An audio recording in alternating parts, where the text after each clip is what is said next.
All right. Welcome to Goof On, everybody. I'm your host, Rich Giordano. It is Monday, July 12th, 2021, 7 p.m. Eastern, or 5 after, 4:05 p.m. Pacific. New time, new week. Next week, it's just going to be around this time because I'm going to be in California. In case you haven't seen, Third Phase of Moon put out a video today with Michael Schratt in Santa Monica, and it was beautiful. Such a beautiful thing. You know, I missed the first 5 to 7 minutes of that, so I'm going to share that first 5 minutes with you guys so I get to watch it. But phenomenal interview. I love that stuff, man. Just that's how it's going to be. If you saw the video, it's not going to be the green screen. It's going to be out in the open. Somebody's going to be filming me, I think. I don't know, but I'm going to be doing my show a little differently next week. So, yeah, that's what you do when you go out of town. You try new things, right? That's what going out of town is for. Try new things, meet new people, make new deals, huh? Am I wrong or am I wrong? I'm right. I know what else I'm right about. Tim McShillin. I'm telling you, this guy from the Deflate, what is it, debrief.org? What is it? Deflate. Debrief. I say deflate. The guy isn't very nice. This was a lieutenant? Well, I wonder how he got there at such a young age. Got to be lieutenant real quick. I think he was in the army too or something. Real government type of that other side. Like, do as I say, not as I do. And that's what he's attacking Greer, unprovoked, for no reason. See, this is what I do. I don't just attack people, and I'm not attacking Tim McShillin at all. I'm just telling the story and giving my opinion on it. But this guy's a freaking prick, if you ask me. In my opinion, I think he's a prick. I think he's rude. I think he lies. I think he works inside the government one way or the other. I mean, it's amazing. He comes out of nowhere as a lieutenant, right? Or retired, whatever. And he takes over the ufology world by storm. But it's not what you think. It's not what he knows, because he knows this. Well, over the last 4 years, he's learned this. Because that's where you are after a couple of years. You still don't know anything. You know where I am? Right here. And that's after almost 18 years. There's so much we don't know. We get to know the basics, and then the little stuff on the outside, on the inside, come in. Then you start disseminating the things that you knew and keep hearing over and over from this one and that year and this year. And then all of a sudden you're putting this puzzle together and you're like, holy shit, I would have never known that if I didn't live this long. So the longer you're in this field, the longer you live, the more information you get. Boom, more information. It just keeps stockpiling. Like, you can be a historian, but even history changes in this field. Oh, we got a whistleblower just about to die here around 2 o'clock today. Was in Roswell. He was 108 years old. He was 25 when it happened. He's going to tell us what he died. He died. But I heard there's another whistleblower getting ready to die in July. We'll head back to Martha Ray. Martha Ray was 26 when she saw the alien bodies at Roswell. She's going to be a whistleblower. What? She's dead? So you got to wait for that information. It comes And when it comes, you put it together with the biggest puzzle you can possibly put together, other than what happens when we die. This is the biggest question next to that. There is no bigger question than what happens when you die. I pondered it last night again. What is wrong with me?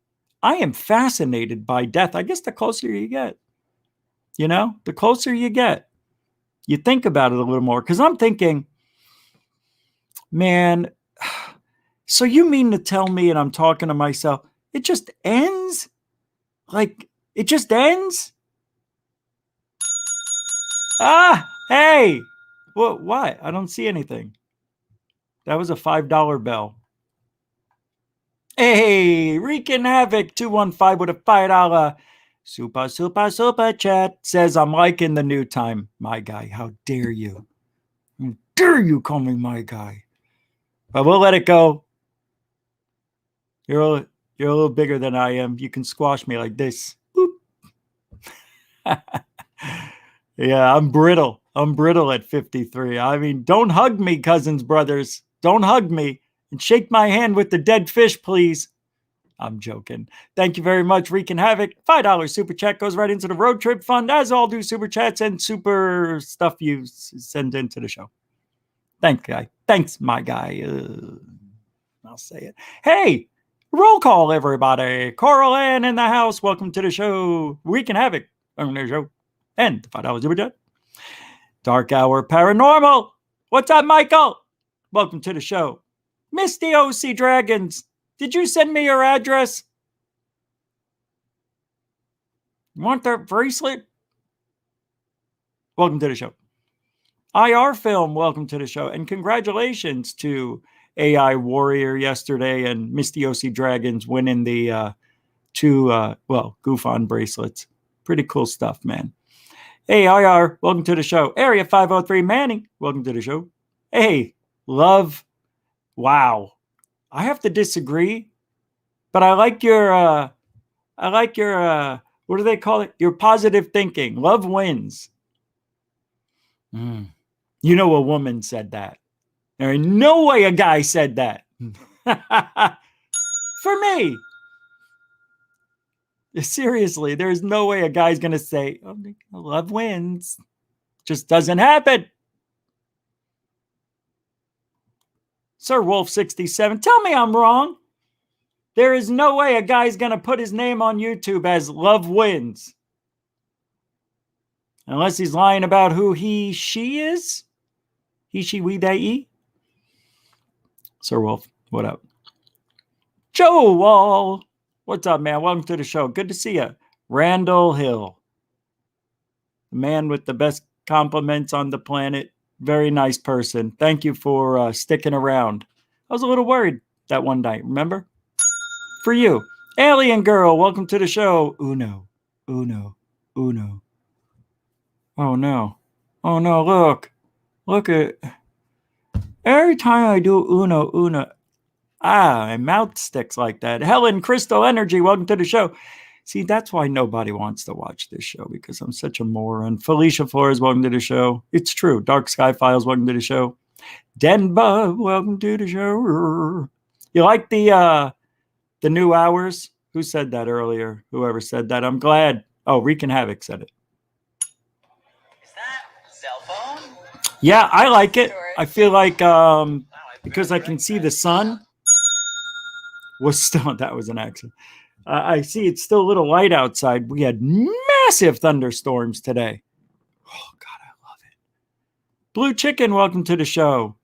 Elena Ianu, welcome to the show. Ionu. That's a hockey name. Ianu. That's how I know how to say it. I think that's a hockey name. One more thing to do. I like the way you spell do. D-O-O. See, that's different than love wins. A guy does say this. One more thing to do. To do. That's what a guy would say. See, I know. GG, Abby Lynn, welcome to the show. How you doing? Yeah? F-Graph 72, welcome to the show. Shay Ragnarsson. Or is it Che? Che? It's Shay. I bet it is. Welcome to the show. All right, are we done? That's enough. Oh, what? Did I just... Why does it say hide current comment? I've never seen that. $10 super chat from Elena Ianu. Thank you very much for the super sticker. Let me see what that one looks like here. I'll go into the actual show here instead of StreamYard. Okay, that's weird. It hasn't shown up yet because there's a 30-second... There must be like a minute delay. Unless I don't have this live. Nope. Oh, there it is. It's a raccoon or a fox holding a big heart, squeezing it in and out, saying, love. Goof on love. It's all about love. Thank you. Thank you. That is mucho super generoso.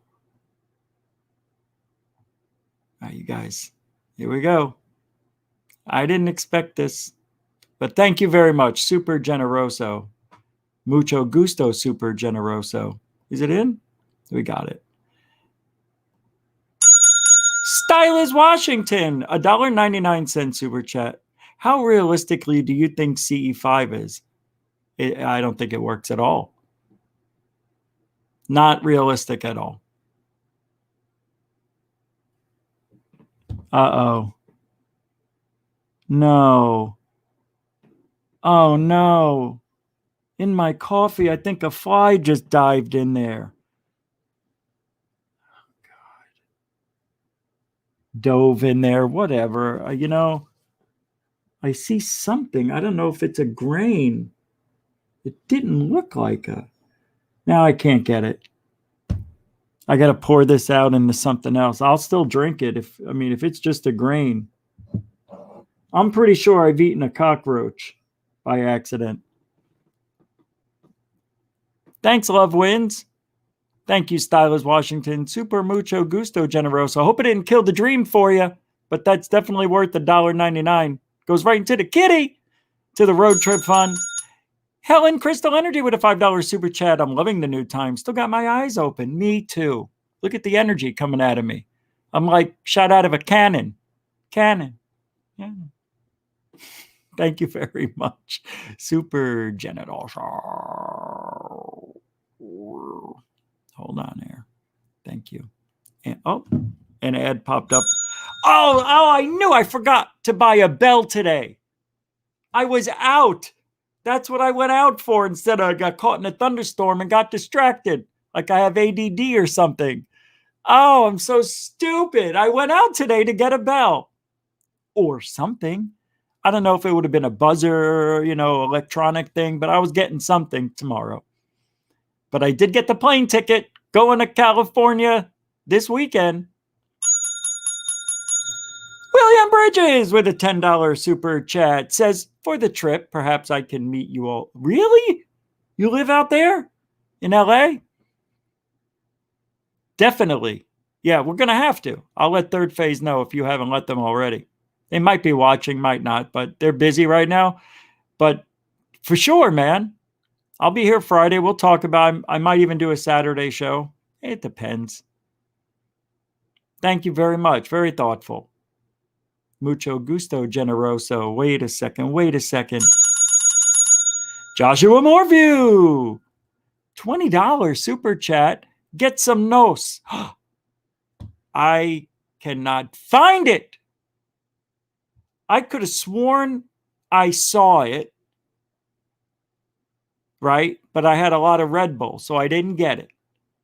And now I don't see it anymore. And I'm wondering if I'm thinking I saw it at this grocery store called Publix that I don't go to. I went there one of the first few nights I was here, and now I go to this Winn-Dixie. Stupid name for a freaking... I'm going to go to Winn-Dixie. Anybody want any Dixie cups? Dixie Chicks play their music there. Yeah. I'm going to win because they have lottery tickets. Winn-Dixie. Oh, that's all I think about when I see that thing. Thank you very much, Joshua Morphew. $20 super chat says, get some nos. That is a super... Oh, no. Well, I can't drink this coffee, and I'm going to...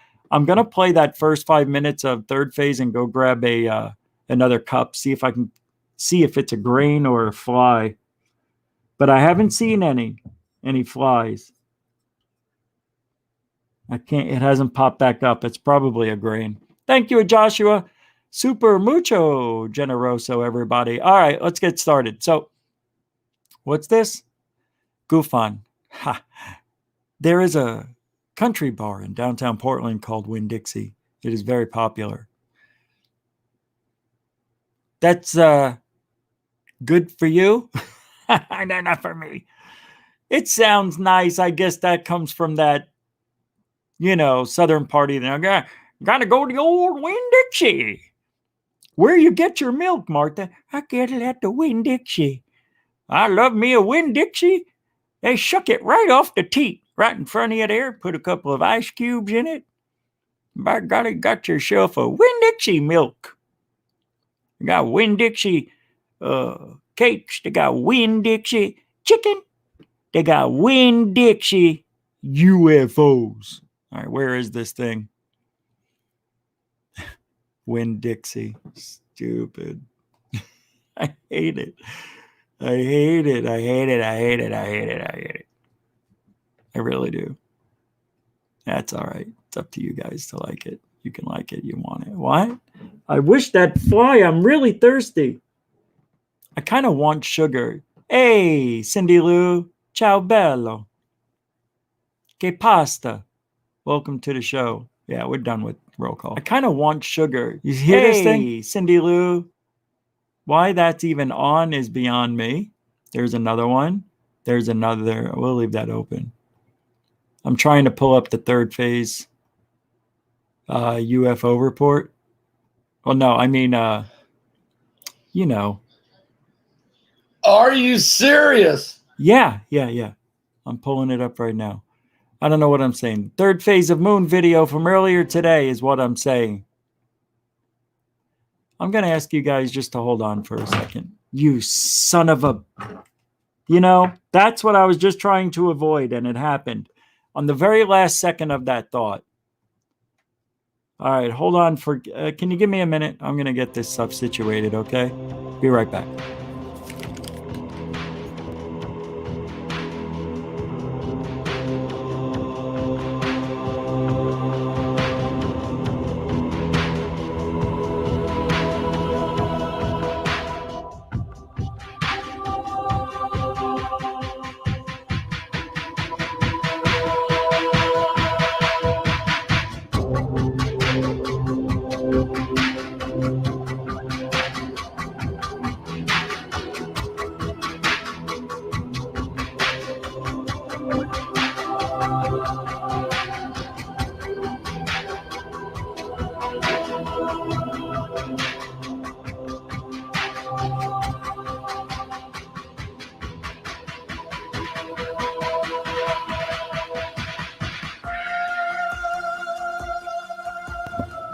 All right. I wound up getting a Red Bull. You know what it was? It was grounds. I used one of those cups, right? And you push the thing down, punches a hole, and then it creates the coffee. And I'm drinking this stuff called Death Cups. And it's really super strong coffee. But I don't know why this had so many grains coming out of it, man. That was like way too much for my liking. Way too much. But anywho, here we are. Let's get third phase of moon in Santa Monica. And this is with Shrat. And, they're using my song. It's okay. It's okay. I don't have the rights to it. But this video is called Hidden From Us Until Now. They don't know it. They don't want you to know this. 2021. What? Hey, wait a second. Hold on. No.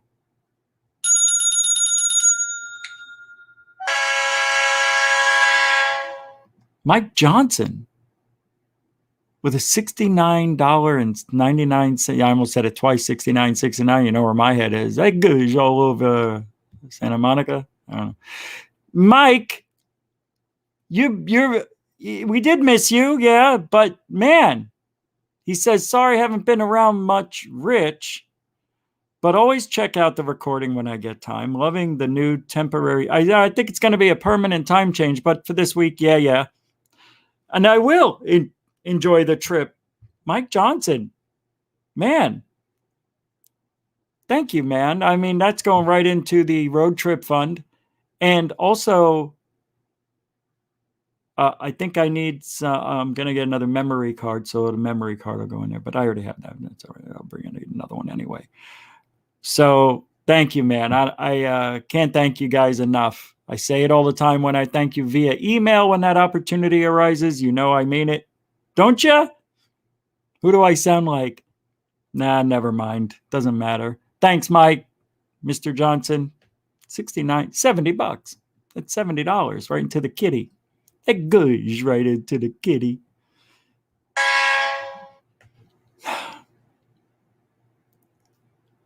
I don't know. Bells are better. I like that one. That's my favorite. See, this is the wine glass. Here's the cowbell, which I don't like. That's not the cowbell I like. Here is a gong.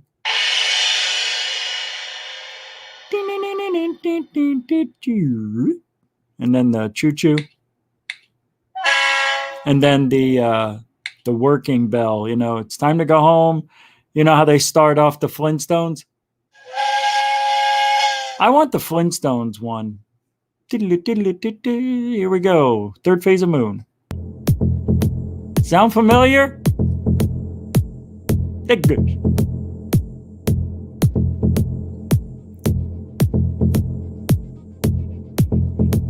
Just gonna play a couple minutes. Hey, Michael, how you doing today? Hey, how are you, Blake? How are you doing? Doing good, doing good. Good that you're on your way. It's going to be cool to meet you in person, but wow, what's been going on lately? You know, the Dr. Greer documentary just dropped. There's a lot of conflict of people stating that this was edited out of context, but this is a wild ride right now, Michael. What do you got to say about Well, I think now that the media is covering it a bit more, the giggle factor is lowering, but we still need to hit them with the solid evidence. That's what we need to do. Keep on hitting them with the solid evidence. That's what we got to do. We're not going to stop. Ufology will continue forward. You know, absolutely, that ufology will continue, but, you know, the major media It doesn't seem like they're playing by the rules. They don't even want to touch the public's information, and they're always going with the same talking heads. is things going to change anytime soon. Well, we're going to hit them with the 22-inch rims. That's what we're going to do. Yeah. We'll get them. You know, we got the evidence that we've had so many videos, and it's just so frustrating that the major media is just not picking up on any of this. Yeah, well, you know, anytime you actually present them with the real material, then they shy away because it holds them accountable. That's what happens there. Holds them accountable. They'll actually have to cover it then. Well, if you go back to the newspaper clippings, they make a very good case for the historical legacy of gravity research dating back right around the 1950s, 55, 54 timeframe. That checks out with everything we've seen. It checks out with the sighting reports, so really it looks like they made the breakthrough. And now the media is just slowly catching up to this. It's been 75 years that they've had possibly to reverse engineer a craft that was retrieved from Roswell, and they say that it'd be impossible to reverse engineer anything so advanced, but I don't think so. We have these great minds from the planet. Do you think it's possible that we have indeed reverse engineered something extraterrestrial in nature? Well, that's the $64 million question, isn't it? And we need to find that physical evidence to prove that. But with enough manpower and money, they can do anything. All right. Man, that's awesome. I enjoy this, man. But we'll stop it there. That is Michael Schratt on the phone. And then he gets to the house. Here, watch. And then he gets there. I'm assuming he's driving there. They talk in the house. This is the house we're going to be staying in. Let's take a peek. That looks like the kitchen with the eating area. So they're talking about the sightings. Hey, I used that thumbnail. Then they go on the roof. This is a really good video, by the way. You know what's great about it? Seeing these guys together. You know, we're going to be meeting them. I'm not at a UFO con, you know, not at the Phoenix Congress, UFO Congress, not in Vegas, not in Laughlin, not even at a studio. We're meeting these people at the house, at the beach. We're going to be doing it everywhere, from what I understand. And this first video proves that it is going to be awesome. Oh, yeah, I better get a pedicure and a manicure, because I am going to show my feet. That's what Corbell said. Always show your feet anytime you're on video. Just make sure you don't have yellow toenails. I don't know what that means. What's yellow? Fungus? It's fungi. And then there's the roof. So we're going to be doing all sorts of stuff in that area. LA, Santa Monica, Hollywood, on the strip, off the strip. I'm stripping. We're going to meet, hopefully we'll meet some people, some fans of the shows and the channels and all that stuff. It's going to be a good time. Anyway, Michael Schratt whipping out the history, because that's what he has. He has a lot of these stories that have been, well, I mean, they've been declassified, but they've been that way for a while. He just has stories that we don't hear of ever. And along with about 70 of these drawings of what really happened, or apparently what somebody said happened. But there was some interesting conversation there while he's driving over to see Blake and Brent. And one of the things they mentioned, I was actually going to talk about, it's like, do private organizations have someone or a scientist or people in the know that are smart enough to maybe back engineer or create the same technology from an off-world vehicle? Is that a possibility? And if it is, how do they go about doing that? The way they probably do it, they look for people in college, maybe at MIT, you know, places like that. And they get a visit from the principal, and the principal says, your grades are astronomical. I got a call from the government, and they'd like to talk to you about a job. Huh? Already? I'm only 22 years old. I don't know anything about anything except for what I learned in the books and what we've tested. And yeah, and you're perfect for this job. They told me to pick who I thought would be the best candidate psychologically, physically, and has the IQ power. Do you know what they want me to do? No, but here he is. Hey, look, it's Agent Johnson, and I forget this guy's name. Agent Johnson, Johnson and Johnson. It's an old Die Hard movie joke. Never mind. So I think that's what they do. They look for, like, how do they find, like, Bob Lazar? What was he doing back then? Running a brothel? Working on turbo cars?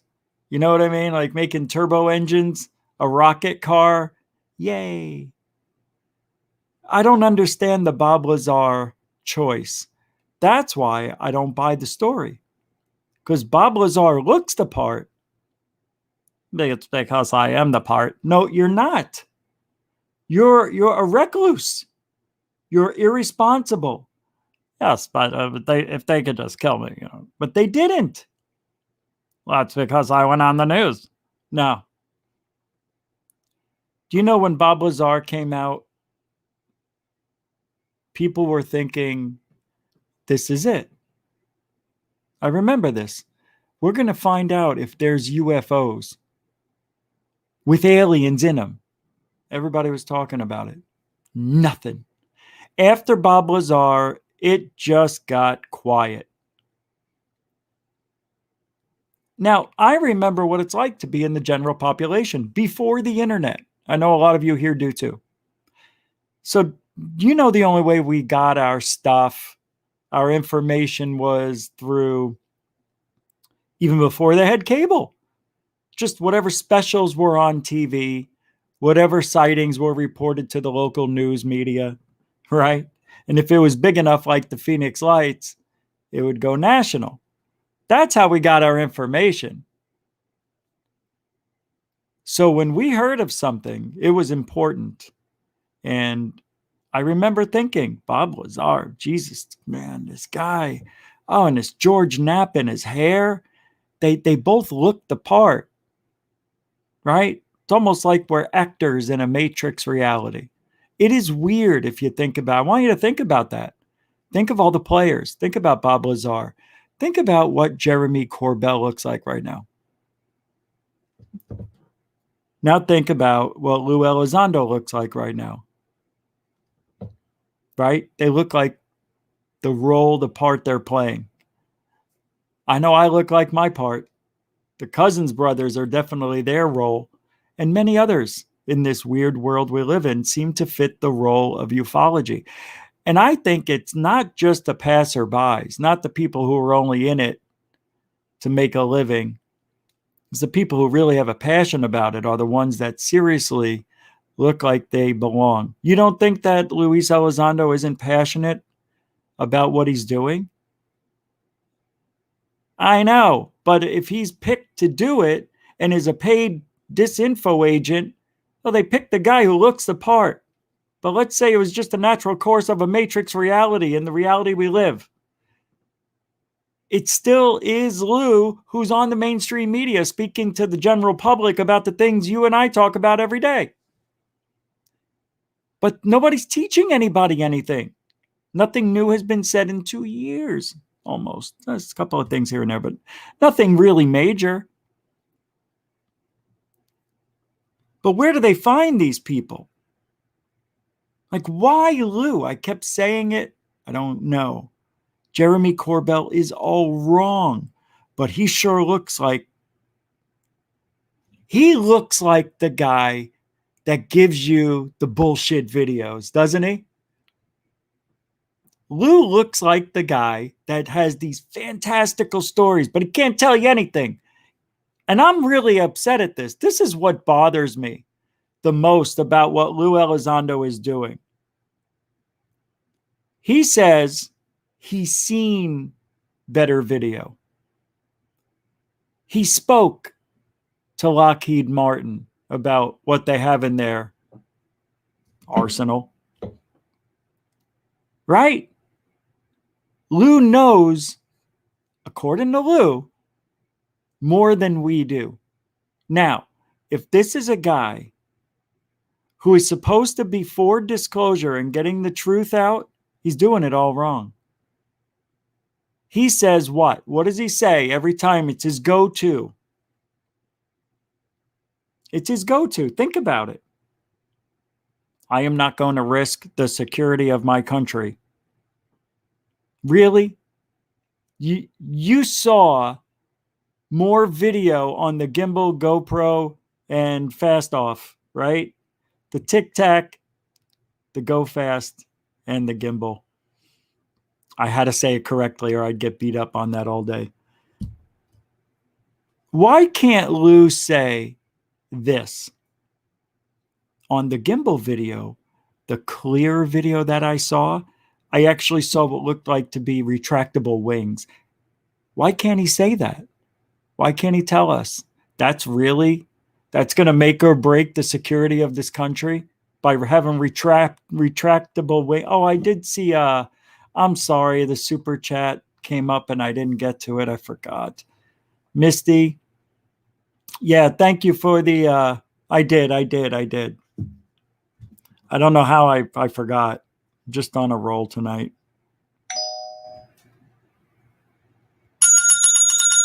Misty says, I send you a super chat. You missed it. I said I still like the idea of the squeaky rubber chicken for super chats. I do too.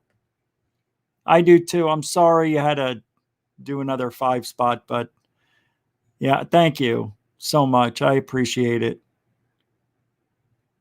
Let me pull it up here. I want to take a look. I kept the super chat window open that I need. Ah, there it is. Yeah, he said, I still like the idea. Yep. Yep, it was right after Mike Johnson. I couldn't scroll back far enough, but thank you for the $10 total. Yeah, I think I will get the chicken anyway. And the bell. Yeah, I'll get it. Yeah, I think I should. Thank you very much. Like, super generoso. Mucho gusto, generoso, mistiosi dragonso. Grazie, grazie. That's a tough, I don't know how I speak this language. For the effort. Thank you. Right? So, why can't he say anything? How is that going to make or break what happens with national security?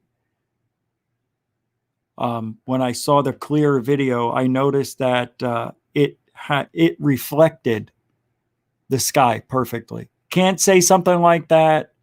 Can't say something mundane about it, but we can't tell in the FLIR video.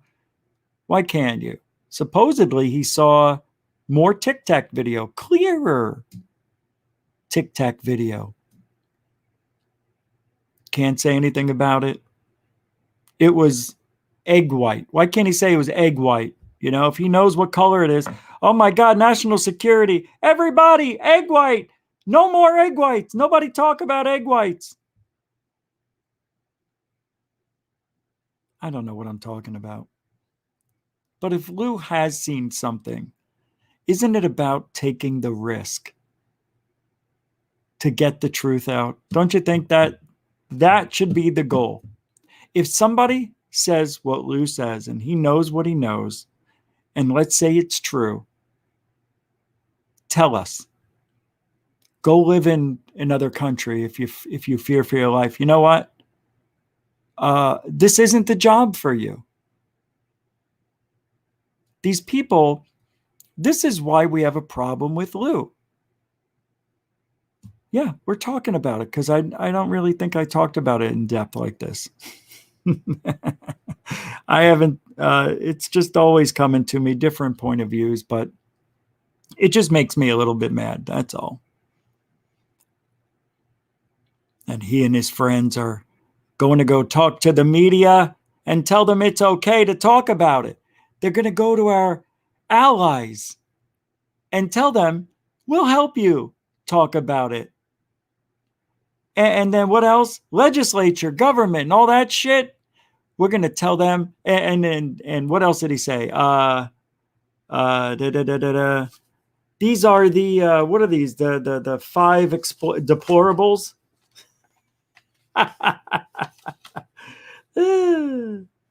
Oh, yeah. Don't forget, let them know it is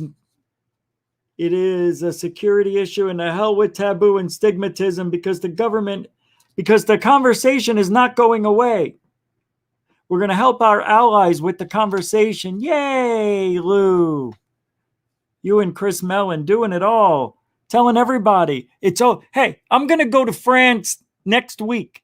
I didn't want to tell anybody because of national security, but I'm going to tell the France government over there, hey, it's okay to talk about. Now I got to go. I got to go tell Italy it's okay to talk about.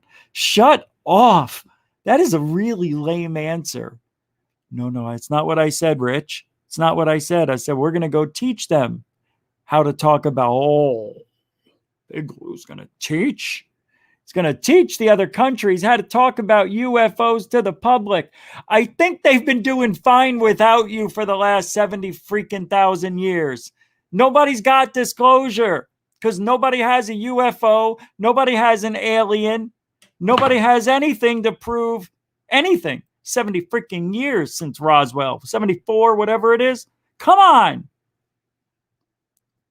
If Bob Lazar was supposed to be the beginning of the drip disclosure, it's freaking 30-something years already, man. Let's get going. You don't need to have a whole new generation. The whole new generation was in 1987, 88, 89, whenever Bob came out. That's when we should have started disclosure. Actually, we should have started it with Reagan in 1981. He became president in 80 and 81. Stylist Washington, $4.99 super chat says, "You're right. Why can't he talk about the clear videos and how it's going to jeopardize national security? What do the UAPs say? What do they say? Made in the USA on them?" That's actually funny. Yeah. Yes. Yes, they do. Thank you for the $5 super chat. It's a 100 freaking percent true. They either have a flag on it, probably upside down, backwards. Probably got a blue line right down the center. Thank you, Stylist Washington. Super mucho gusto generoso. I can't speak. Dorothy Hawkins, $5 super chat. Lou's been a professional disinformation officer, don't you know? It's no, because I want to believe. I'm trying to give these people the benefit of the doubt.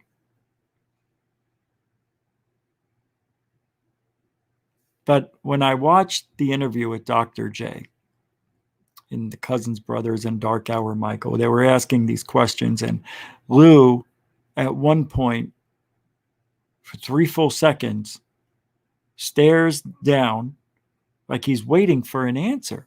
Like somebody else emailed me this thought. And I thought he had notes or cards or bullet points, all spread out like I do when I do my speaking for the videos. I put little bullet points, I couldn't see the reflection in those glasses of his. He does have the reflective glasses. He couldn't spend an extra $69.91 at Optical Eye for the non-reflective, scratch-resistant lenses. Come on, Lou. Dorothy, thank you very much. $5. Stylist Washington, thank you so much. Mucho super generoso for the road trip sunso. Huh? Thank you. Thank you. I'm off. I'm out. What is wrong with me? What is this? Yes, I remember this part of the interview. He hesitated and said, "Third phase moon asked really important questions." Yeah. Then hemmed and hawed. Yeah. Lou Elizondo? How is he? I don't know. Lou. Oh, little Lou? He's doing good. He's right here. Why isn't it as green? Look, you can actually see him. That's so bizarre. Remember he was in... Oh, there he goes. Must be the dark. Yeah, little Lou's doing good. He's getting a little bigger. He's gotten a width of a hair taller.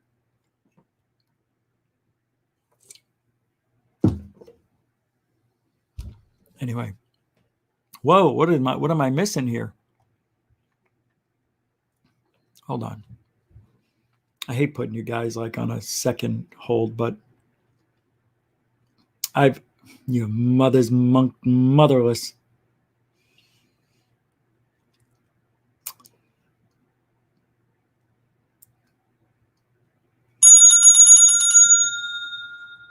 Tim Star, $5 super chat. Just wanted to say hi, Rich. And what do you think about Greer's new documentary? Eesh. Tim, I'm disappointed. Okay. By the way, thank you for the $5 super chat. I'm a little disappointed, not only because I didn't find out anything new, but that Greer, not him personally, but whoever edited this thing for him, they took older documentary footage that was for the anniversary of the 2001 NPC Con, I don't know, what disclosure thing, and spliced it into the movie and took things out of context, out of Sheehan and even Doty. I mean, Doty looked like a young little boy in that thing compared to what he looks like now with this Hitler mustache he had back then. You see that thing? So I don't like that. I don't like that at all. But I was all right. It was lukewarm because it was something new. But I thought we were going to get the dirt on people, man. That's what I thought. We were going to get dirt. Oh, and you're going to talk about Tim McShillin calling out Greer about... Yeah, I am. Thank you very much, Tim Starr. Super generoso, right into the road trip. So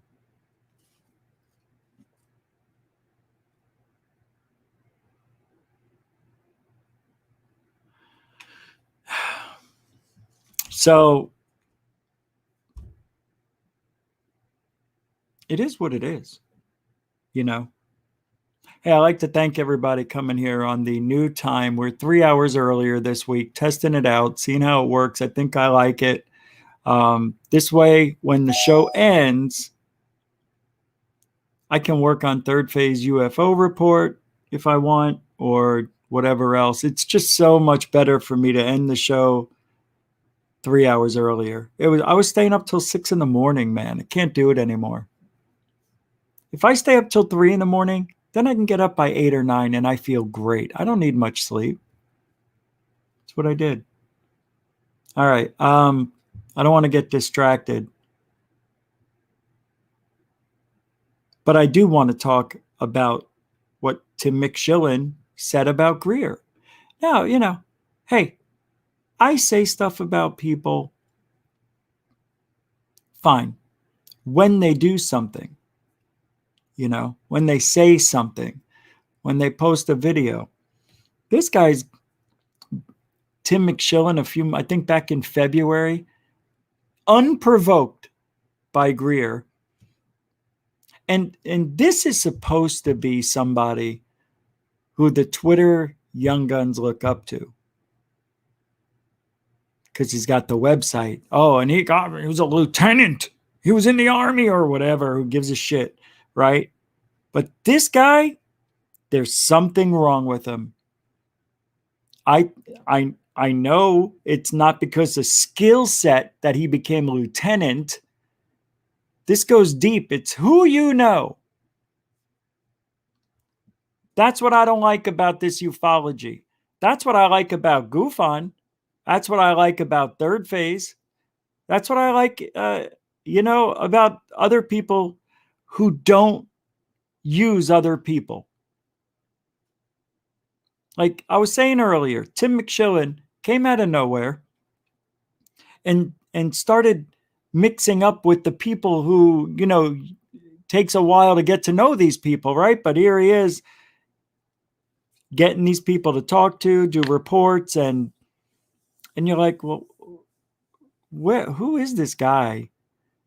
And why is he in ufology anyway, talking like he knows something? And then you find out, he's really part of the background like Lou, the government, military. Retire out of the military, become a cop, then you get promoted to a lieutenant. I don't know. Look, I mean, this guy, I'm telling you, he's wrong. He's wrong. He's wrong for this field. I'm just telling you, he is. I don't trust him. I don't think he's in it for the greater good. I think he's in it for Tim. And earlier in the year, he was trying to point out that Greer isn't paying taxes, or he's trying to hide money or whatever. He doxed Greer for no reason. Hey, I'm not friends with Greer, but I don't dox anybody. I think that's wrong. And when you were younger and you used to see cops on the street, firemen, and you kind of looked up to them, right? Not this guy. I don't know, man. Maybe I don't know him. Maybe I'll never know him. Well, I'm pretty sure I'll never know him. But I don't trust him.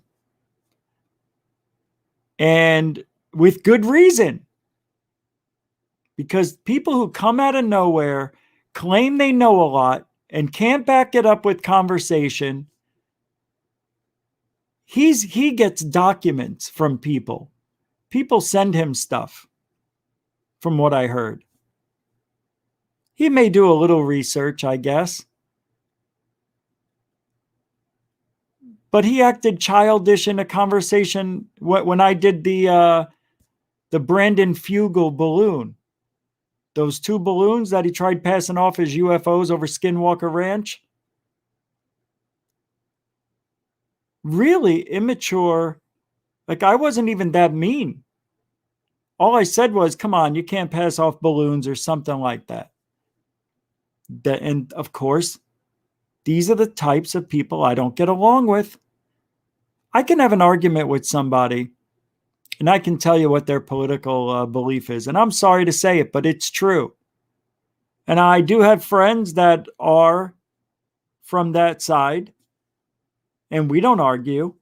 It's very, very, very few. But I'm saying, whenever I really have an argument, when somebody gets mad at me, I could usually tell. When it comes to ufology, okay, this person has no freaking clue what I'm talking about. Guarantee it. They're from that side. And they are. And I'm sorry, but I'm not. That's the field we live in. It is split just like politics. Split right down the middle. This is the most I've ever seen in the last year. And I don't know if it has to do with the lockdowns, people just getting crazy sitting at home. But I did less of it, which I'm proud of. But I see a lot of people just going off for no reason. Or they go off and they back it up with stupid shit. You know? So I see this tweet today. Maybe it was yesterday. Let me pull it up. Because Tim McShillin, when you look up, like I was saying, you know, even politicians, you know, your president, you would look at these people and think, man, these people are really smart. I'm intimidated. Or that's a cop. He's got a gun. He has a lot of power. Or a fireman. Wow, he saves lives. He's a hero. You know, first responders, now they call everybody. But I don't feel it with this guy. I don't like his, I don't.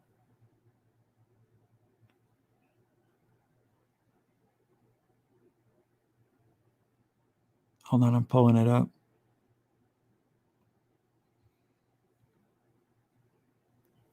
He thinks he's real funny. He says, here it is. Wait.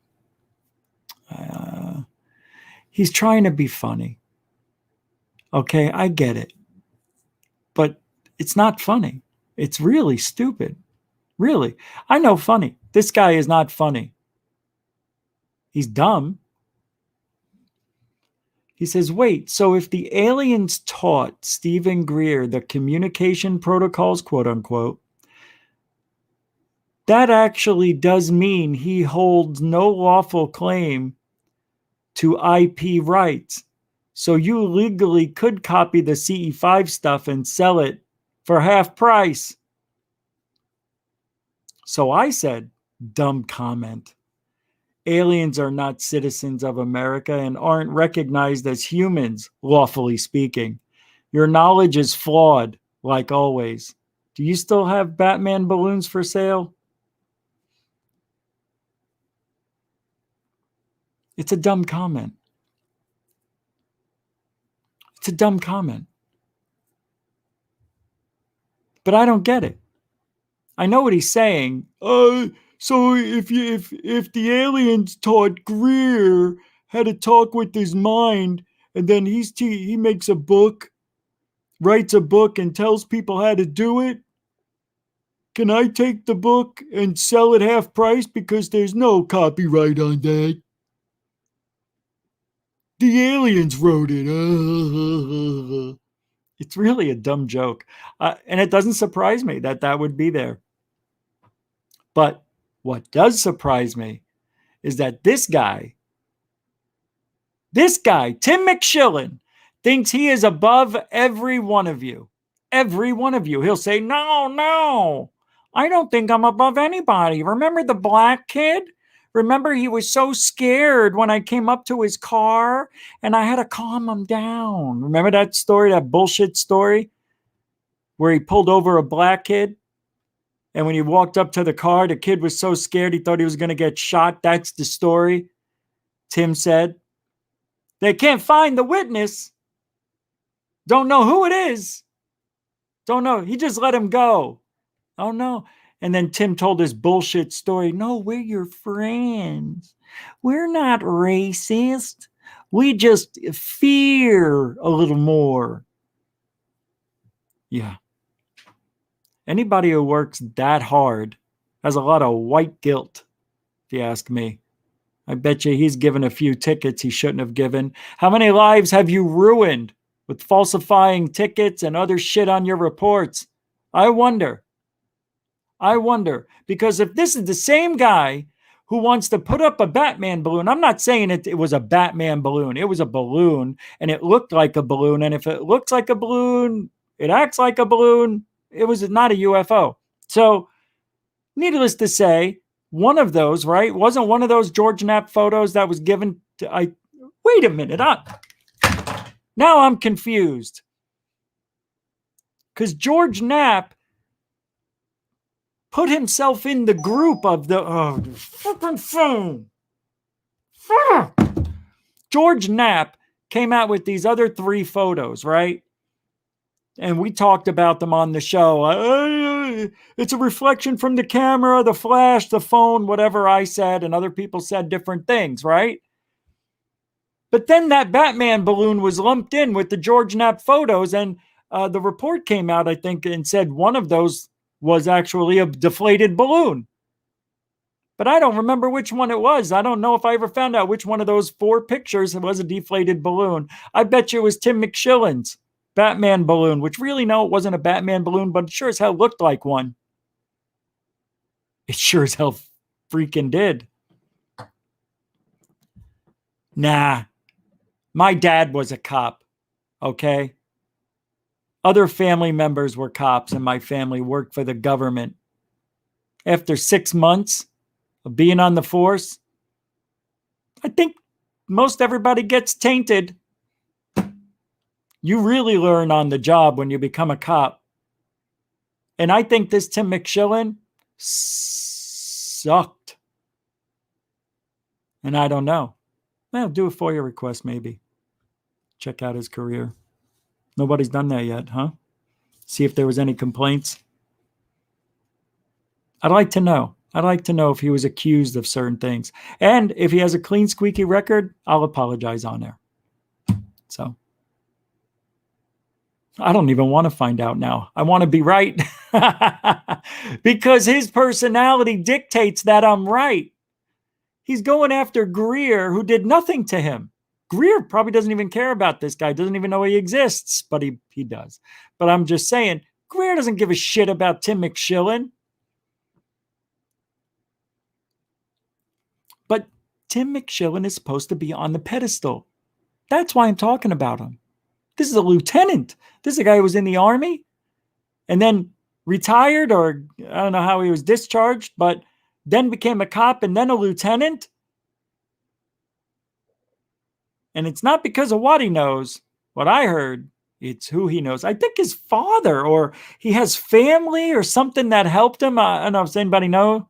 Anybody know?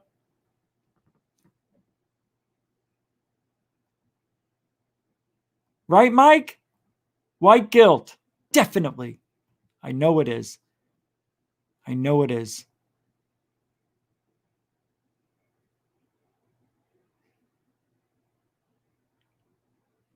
George Knapp is a victim of circumstances. I believe George Knapp got sucked into something he couldn't find a way out of. He probably got involved with Corbell, and he probably wishes he hasn't or hadn't. Maybe love wins. Maybe. That's what I like to think. Because George Knapp, his eyes tell me a different story than what I think's going on. But Bob Lazar, I think he dropped the ball with Bob Lazar. I don't think Bob Lazar worked at S4. I think Bob Lazar may be a shill, but if he's a shill, why? What were we getting close to in 1980 something? Why come out with this story if he told bullshit? It didn't help anything. It didn't hurt anything. It was just there. Actually, it helped us think and talk about ufology in the mainstream media for 2 months. And then we had to wait years until something happened, right? The Phoenix Lights, 1997. It was almost 8 years later we had to wait. Now, ufology, this is why I don't like this freaking genre. Because I feel like I'm never, ever, ever going to get the answers I want, right? We're talking about almost 20 years. Nothing has changed. It's gotten worse. People are still hoaxing. People are still lying. People are still copywriting and stealing from other people. People are still changing the context of stories, Greer. Look, I understand Tim McShillin that he wants to put Greer down a few notches. You know why? Because Greer's making a little bit of noise and pissing a few people off. Good. And bad. I don't know, man. I'm going to be like everybody else and say it. It's very possible Greer did not want to be out of the conversation during this very important time since June 25th, the end of the 180 days, right? I saw Scott Brown say it. A lot of people were saying it. He just wanted to stay relevant. You know what? When you put out a documentary like he did and gave it out free to the world, great. Thank you. But you can't change the context of conversations to fit your narrative, guy. You just can't do it. Now, I see why Tim McShillin's mad. But I didn't know. No. Let me take it back. We learned in February what Tim McShillin was all about, even though I already knew. When he doxed Greer, at this point, you can't trust him. Done. And you want to know something sad? And I'm going to say it just like Lou. They know people who can get all of our backgrounds. They can do background checks. How are we going to know? How are we going to know? They can find out where we live. They can find out everything. And we wouldn't know. And let me tell you something. I'd bet my life on it. They already did that with me. Matter of fact, somebody at another radio show told me that Tim McShillin already did some things like this. I can't say who, but somebody was privy to information like that because they were talking with Tim.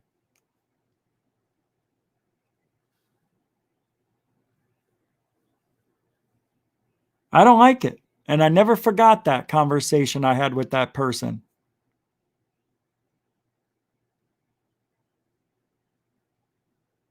This was when we were trying to get information on Deep Prasad. That's when I found out about a year ago that Tim McShillin can find, look things up on you because he knows people. Hey, that's not proven what I just said. That's just somebody telling me something they shouldn't have. See, that's what's wrong, man. This whole field is wrong. And the sad thing is there's people out there doing really good work and they get brushed under the carpet because it's not as exciting as the shit that people pull on each other here. And Tim McShillin should be embarrassed. If I did it, that's different. That's different if I did it. I wouldn't dox anybody, never have. But to joke about them, and try to put people down, that's my thing. But Tim McShillin's supposed to be this respectable guy who retired Army, retired lieutenant. Great character. That's the kind of guy you want to get pulled over by. License and registration. Can you tell me what I did wrong, sir? License and registration. Yeah, I just want to know. Was I speeding? Because it didn't look. License and registration, please. Can you tell me why you pulled me over? Yeah, when you give me your license and registration. Well, you by law, you have to tell me first why you. No, give me your license registration or I'm going to take it from you. Excuse me? Let me speak to your supervisor. I am the supervisor. Excuse me? Oh my God, you're a lieutenant? You don't even know the law. No, I know the law. I'm breaking the law. I'm above the law. Anybody seen Richie? That's who that motherfucker is. And just so you know, cops by law are supposed to tell you why they pulled you over before you give them. And this is 100% true in Arizona and New York and Florida. I don't know about anywhere else, but this is what I've learned. The reason cops want you to give them your ID before they tell you why they pulled you over, because they don't want you to put your foot on the gas without getting your information. Well, how stupid is that anyway? 9 out of 10 times, that license plate can bring up the registered owner. I know it doesn't prove that that's the driver, but come on, you're in a cop car. When is anybody ever getting away from a cop chase?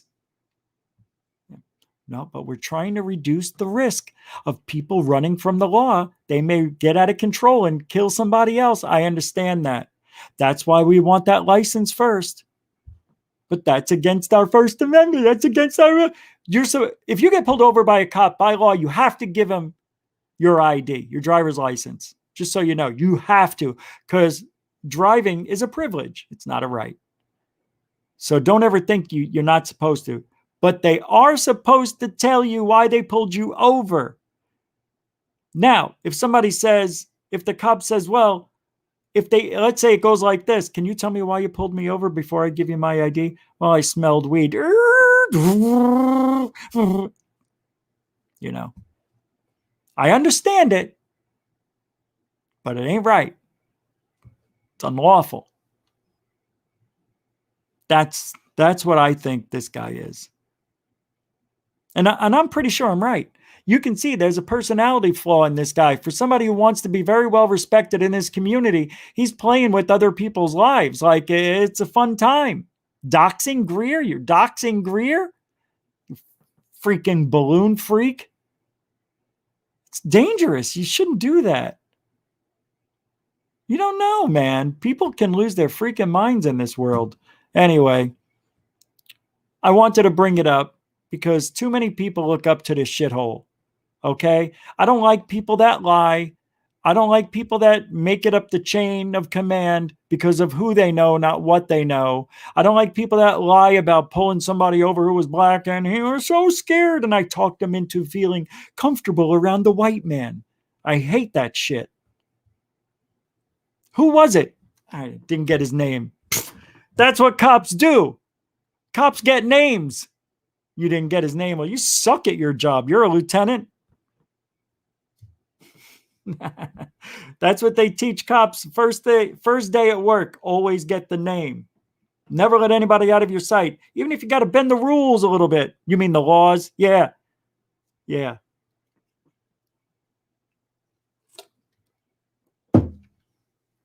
I've been watching too many First Amendment videos.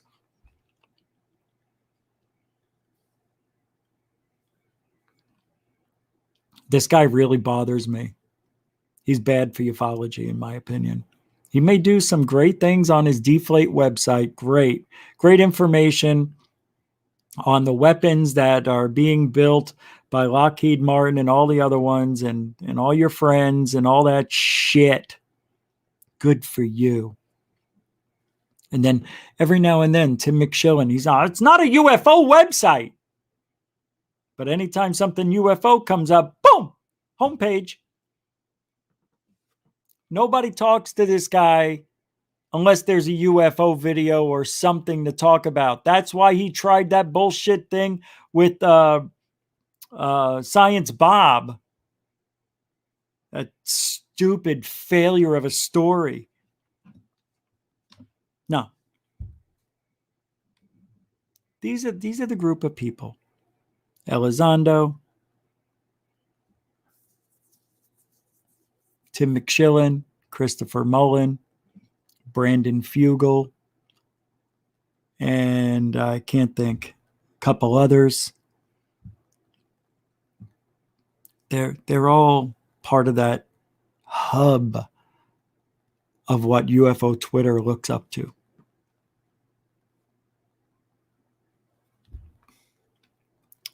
And then he does something shitty. Something really scummy. Doxing Greer. I know. I just can't forget that one. That's just wrong. He didn't even call Greer. Didn't even talk to him. Didn't want to see nothing. Just assumed everything he read. I guess he's an accountant. He can do it all. That guy can do it all. That's why he's Tim McShillin. Anyway, let's move on. What the hell else am I talking about? What else am I doing? What? I'm already done. No, I'm not. Man. All right. So in the middle of the show, don't go anywhere. But I'm doing this for my friends. The computer's working overtime, and it shouldn't be. Can you hear it? Like the whole fan just went nuts. No reason. So we're going to take a 4-minute break. So grab your... Yeah, I mean, this won't go on forever. I'm just letting you know for the next few weeks. Third Phase of Moon has a really good video that they made and some UFO songs. Michael from Dark Hour Paranormal. It's Third Phase of Moon. This is their latest video, Cosmic Cowboy. Yes, I'm going to put the song in your head. We'll be back.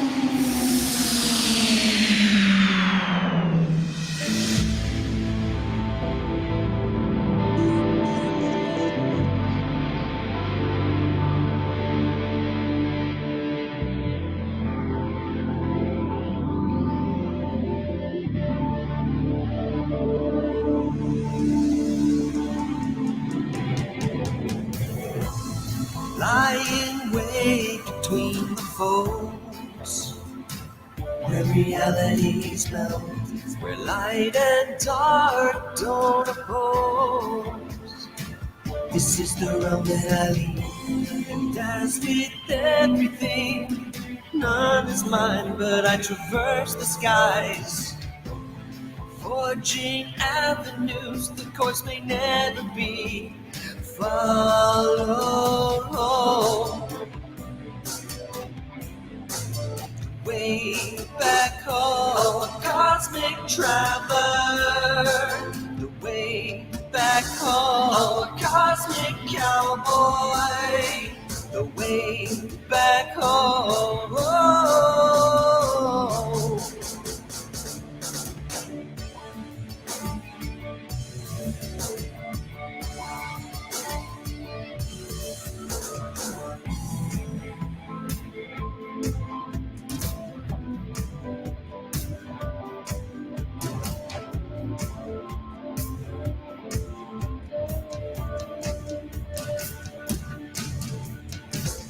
I'll be the first to see what lies between the lines.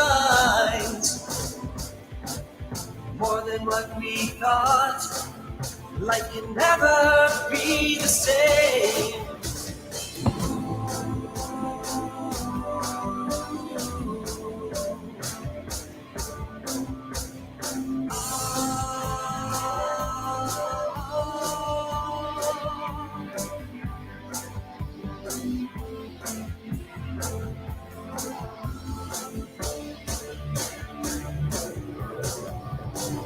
Beyond horizons carved into the fabric of time. Don't need a way back home. The stars a chandelier, no interruption of rhyme. Don't need a way back home.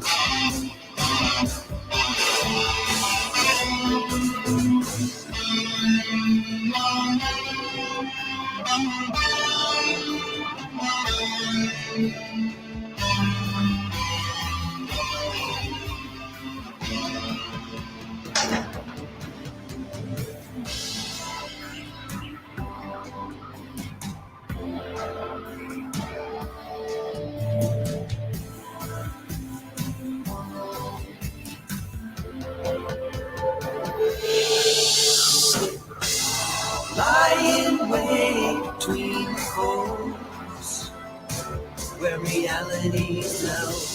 Where light and dark don't oppose. This is the realm that I lead. And as with everything, none is mine, but I traverse the skies. Forging avenues, the course may never be. Oh, no.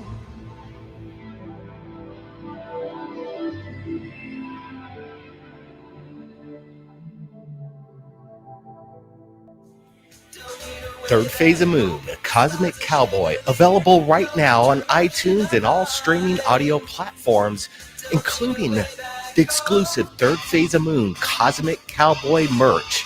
The store is open. The links are below. Support the channel. Download the single Cosmic Cowboy right now and get your merch. Third Phase of Moon Cosmic Cowboy. The links are below.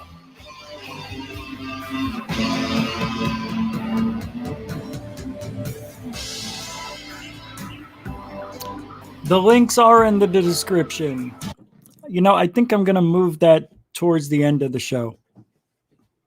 I think because, you know, a 5-minute break, usually we don't have breaks. And it's a weird mix for me to take that long off in the middle of the show. But I wanted to try it.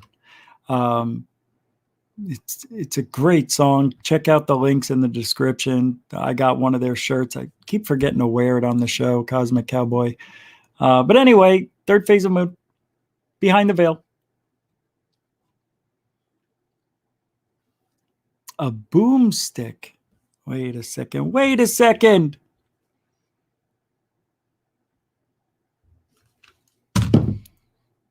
I'm going to hurt myself right now. Seriously. No, it's not even a joke. It's not even a joke anymore. A $20 super chat from Boom Stick. Boom Mona Lisa Face Stick. Thank you very much for the $20 super chat. Mucho generoso. Thank you so. And welcome to the show, Boomstick. I think that's a new person here. I've never seen Boomstick. If I haven't, I'm sorry. But welcome to Goof On. They see, and also that's what this earlier time might do. Bring some people who've never listened to the show because usually they go to bed. Thank you, Boomstick. Super generoso. All right, let's get back to work. Now, I've said all I can say about McShillan, right? We get it. So I want to finish this show up strong the last 35, 45 minutes. This was interesting. I don't know if I want to talk. This is a lot to talk about. I don't think I can do that. That is a really good... I think it was from Scott Brown. I think that was a tweet from him. No, it wasn't. Here's a tweet. This is interesting. I like this one from Scott Brown. Let me pull it up. So this link came up with it. And it says, in a sense, the government has an incentive for making you think this is all just, you know, spooky ghost stories and nonsense, because it keeps you from asking questions about the actual supersonic jet and the stealth aircraft that the military is developing. So the stigma in some ways worked for the military and the intelligence community. But now what we're finding from experts, there are no experts, guy, is that it's very much working against them because there are clearly these sightings of objects that are not U.S. government technology. And if people in the military are afraid to report them, then we're not going to have good information to figure out what they are. Shane Harris, senior national security writer. That is really dumb. That is a dumb comment.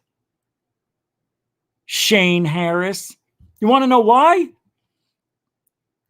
Here, it's the last thing he said.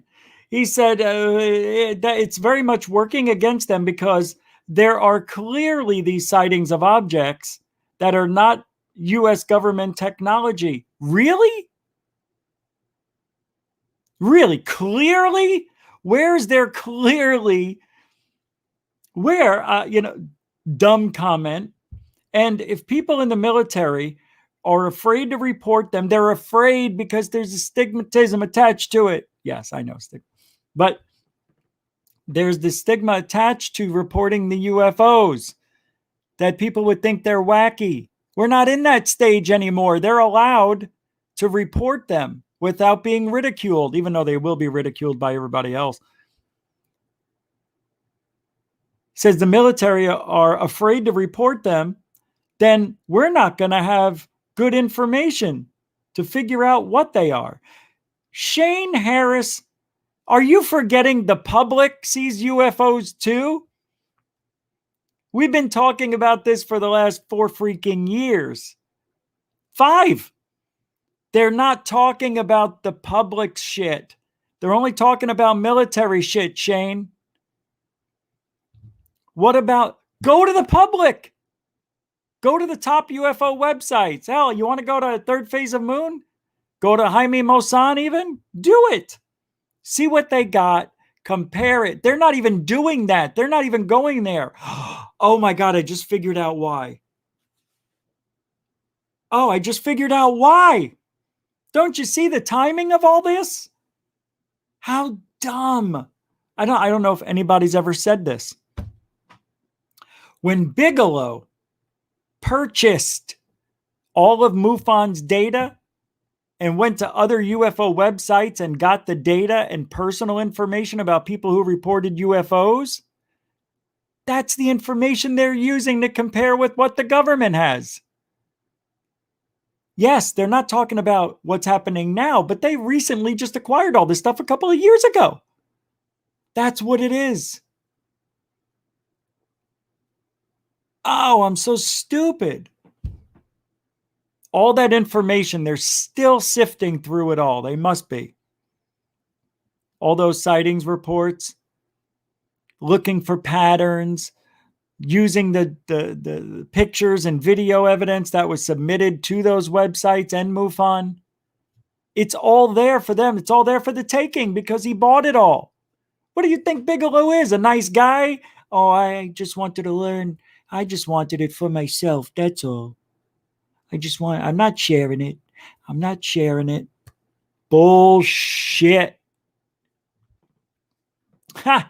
I love this guy right here. Total shill himself, senior national security writer at the Washington Post. Like he knows. Shane, you don't know.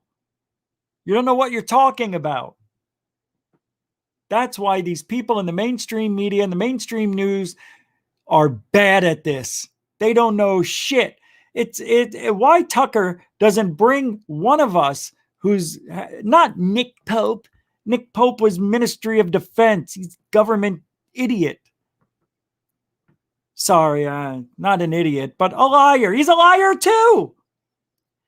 I've went on many reports about things in the UK. You did shit. You just filed shit. Oh, this one looks like a threat. You got the ones that looked like a threat and gave them to the Ministry of Defense Department, whatever the fuck you did over there. Sorry. That just popped out. That's what she said. What?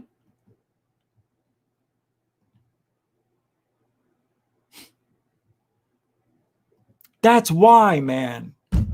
Because they got all the information from all those reports. Now, we've got to keep an eye on MUFON. We've got to keep an eye on everybody because don't you think that Bigelow would try this shit again?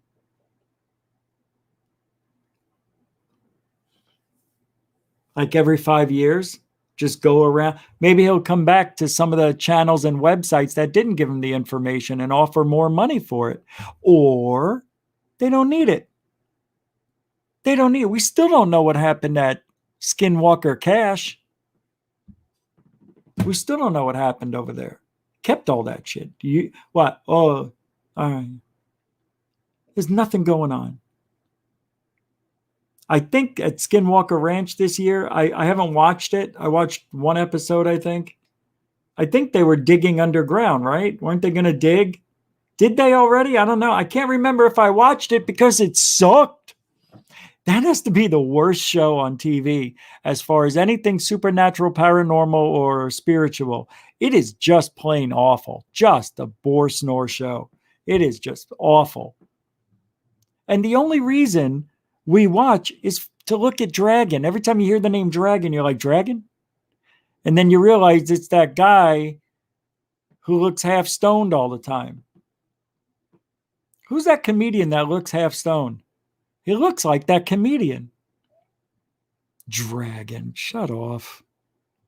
Stupid name.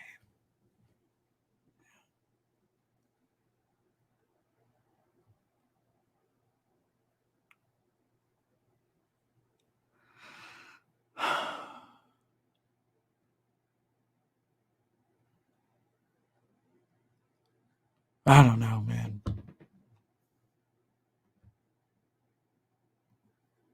These people don't know shit.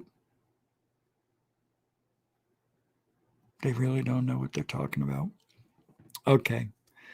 So, we don't speak highly of Corbell because he's flat-footed, right? He's a flat-footed Flintstone foot-looking liar. He's a liar. Look, I'm going to tell you something, because if you think when he gets these videos from Nap or wherever, do you really think he looks at these videos and says, oh yeah, that thing is definitely swarming. There's swarms of them and you only see two. Or there's a flashing light that is definitely on the same repeat as a regular jetliner. And he's looking at this going, oh yeah. But somebody's telling him, just say this and you'll be fine. And then he comes out with his Jesus hands and his sad eyebrows and excited looking crazy eyes. So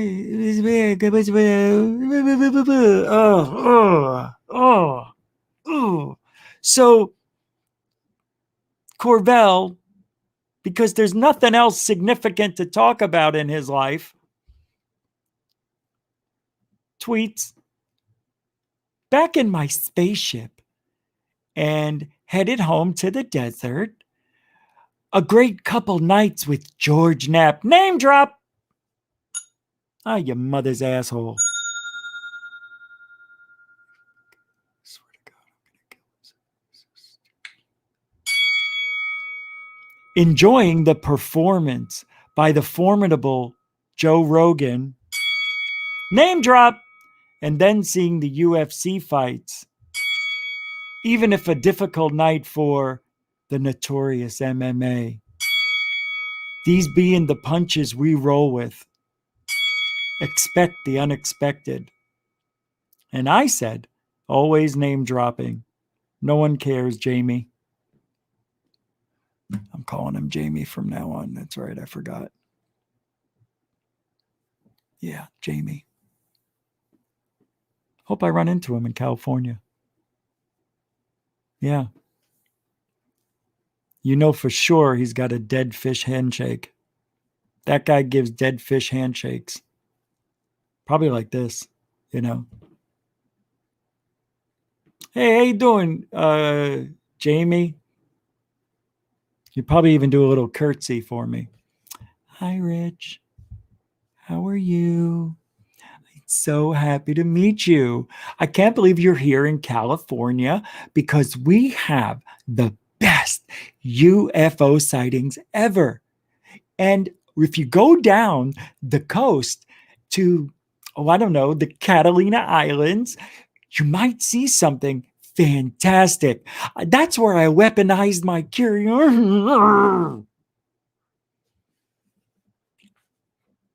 Freaking name dropper. I'm not in a good mood. No, I am. I'm in a great mood, to be honest with you. I just don't like these guys, man. Really. I don't like it. I don't like it.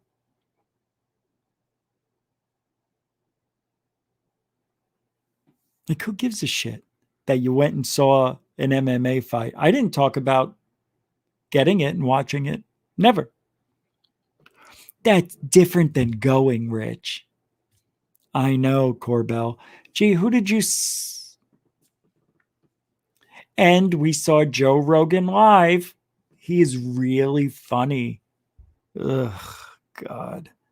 Who cares? I saw Joe Rogan 20 years ago. Everybody's seen Joe Rogan. Who cares?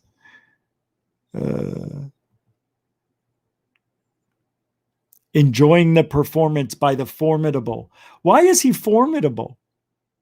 Why would he say that? What's formidable about Joe Rogan? Is he your competition? Are you going to fight Joe Rogan?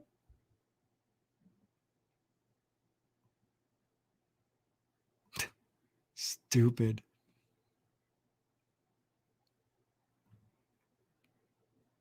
Hey, here's our good friend Ryan from Post Disclosure World tweets, hey, it's great that Avi Loeb has been in discussions with very wealthy individuals interested in funding research into UAP.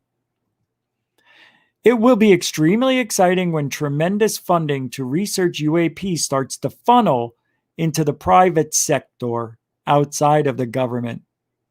Inevitable, he says. Hello? Is anybody there? Is Ryan home? They've already been doing that, funneling the shit to the private sector's ding dong. Where have you been? You just talking about it now like that's something that's not happening? It's already been happening. Where do you think they get their money from?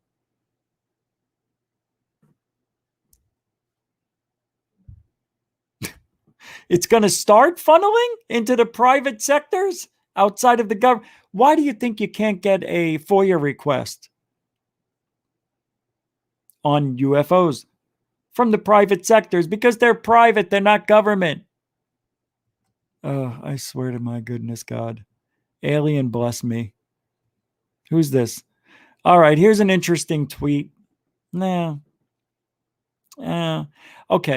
You know how Greer said that a month after we started testing atomic bombs, the first one was July 16th, 1945, that a month later, August 13th, around a month later, that the UFOs started appearing where they were doing the tests.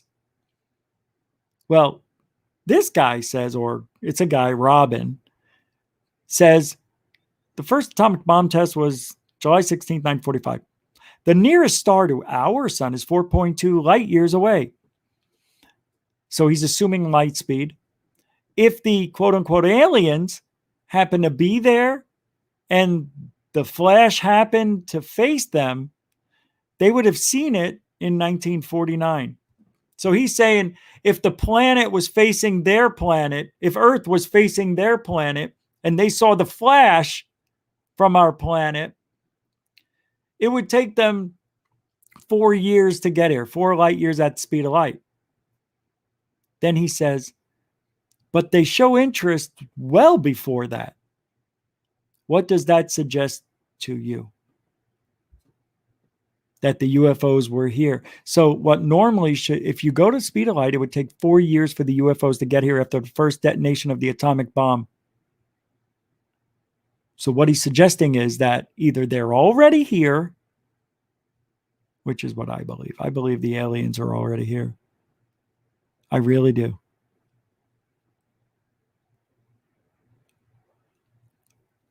Or they can go faster than the speed of light, like bend space and time. If they can take a wormhole, right? If you connect, take a piece of paper, because that's what they talk about, right? Come on, your sister's got no ass. So this is space, right? This is space. That's where they are. We're over here. To get from here to here takes 4 years. But if you do this and bend space and time and connect it through the something wormhole, then it's almost instantaneously. does that mean if they can bend and make a wormhole, bend space and time, that means they can time travel then, right? Can they time travel?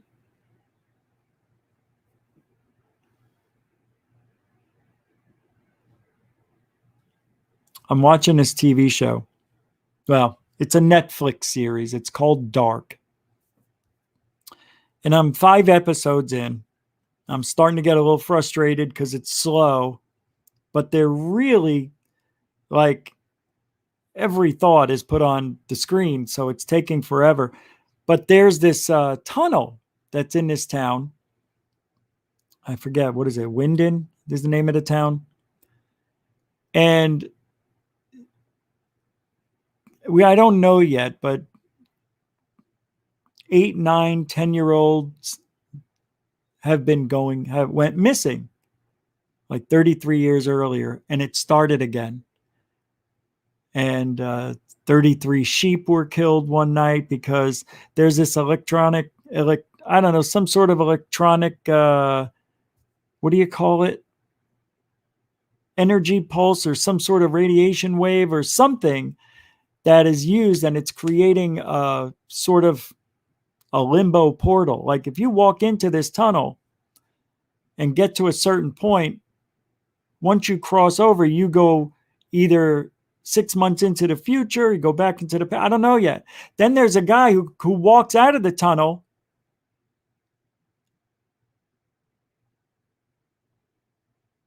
There's a guy who walks out of the tunnel who has a machine that looks like it controls the tunnel.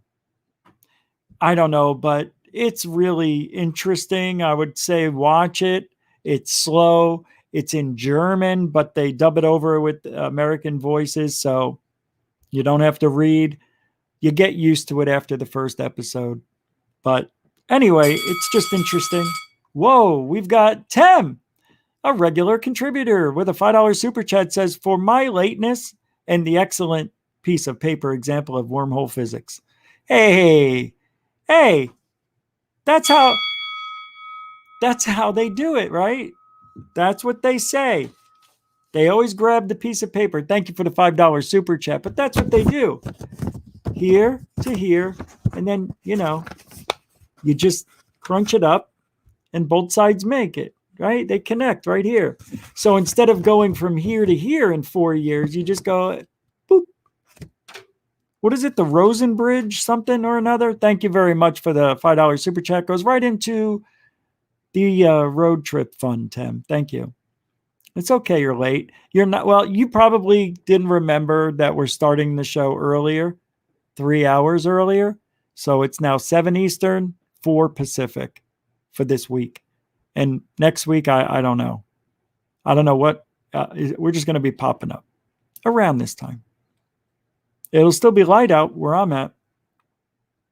Anyway, thank you. Mucho gusto generoso for the road trip funso. Thanks, Temso. What else we got? Got a lot of mo. This is slow. I didn't know. I keep thinking, we're going to. Anyway, I noticed. Yeah, never mind. Doesn't matter. All right, what is this? Springfield man says he was at White House. Sorry. Erase this one. Jurassic erase.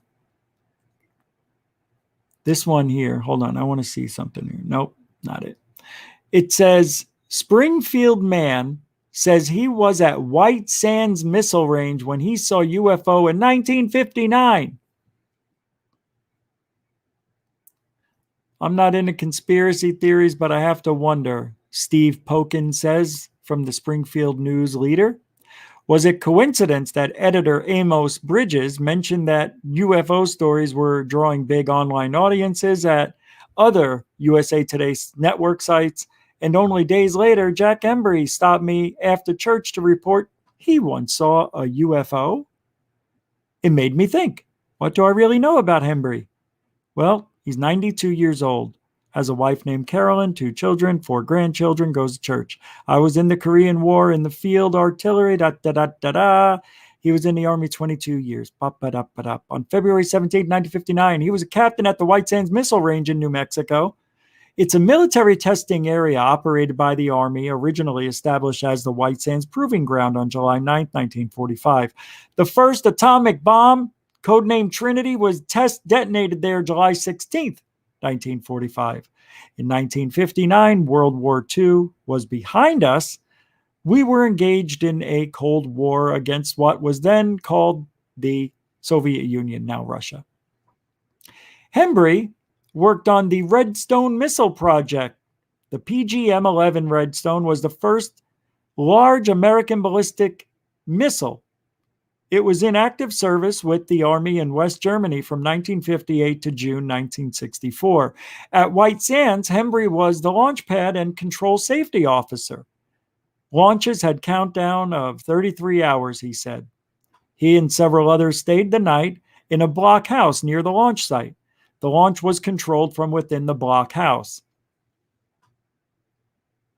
Hembry was set up at sunrise that morning to inspect the site and to begin fueling process. The launch was several hours off. He was the only one who saw it. He was standing near the launch tower, which was near the guided missile. The launch tower was on railroad tracks and could be moved. Later, prior to launch, it would be moved farther back. All of a sudden, I saw this huge, bright object, and of course it was not supposed to be there. What I first thought was that it was a fireball. It was a globe-looking thing, but it wasn't flaming. It was very, very bright, and you could see through it. He saw 3 globes that moved as if they were connected to each other. Each was about 30 feet in diameter. They were low at my eye level, and you could see through them. It seems to me there was a pause. Did you see anything inside the globes? No, he says. They were bright, yet transparent. The globes, which he estimated were about 150 feet away, that's it, departed in unison at a high rate of speed and moved over the other test launch sites on the grounds and quickly flew out of sight.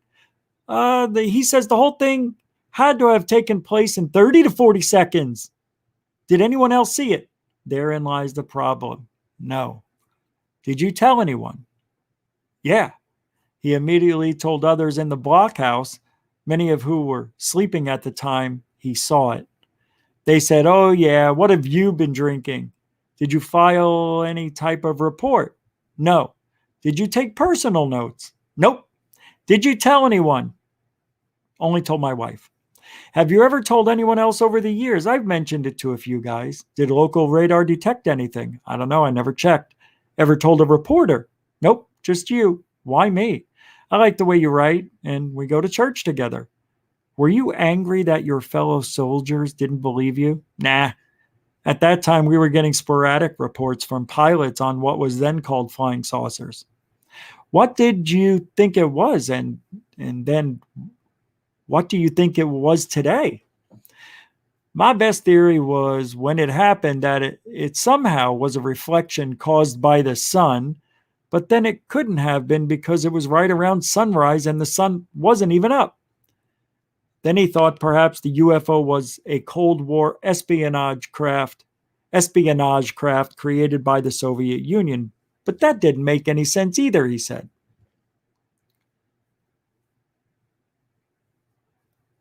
In 1996, Hillcrest students decided 2 lynched men. Oh, that's nothing. UFOs in the news. A total of 143 reports gathered. Yeah, we know all about that. Then he says, there is no evidence that any of the episodes involve secret American weapons programs, unknown technology from Russia or China, or ET visitations. But the government report did not rule out those explanations. Okay, Mr. Hembry, time for the final question. Do you believe that the object you saw in 1959 was the work of extraterrestrials? I really don't know, he says, but when you rule everything else out, what's left?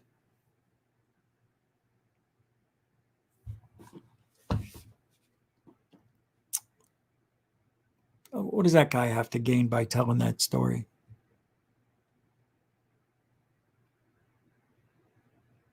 You know? What does he have to gain? All right. I want to change the show up a little bit. We're going to look at something interesting that is creepy. I like creepy. I'm going to play 2 of these. Let me see if I can find. Oh, this is weird. All right. I'm going to play this one. This is a good story. It's like a ghost story. You ready? This comes from That Is Impossible, I think. Yep. This just came out when? Yesterday? Last year? When did this come out? Why? Oh. I almost made a huge mistake.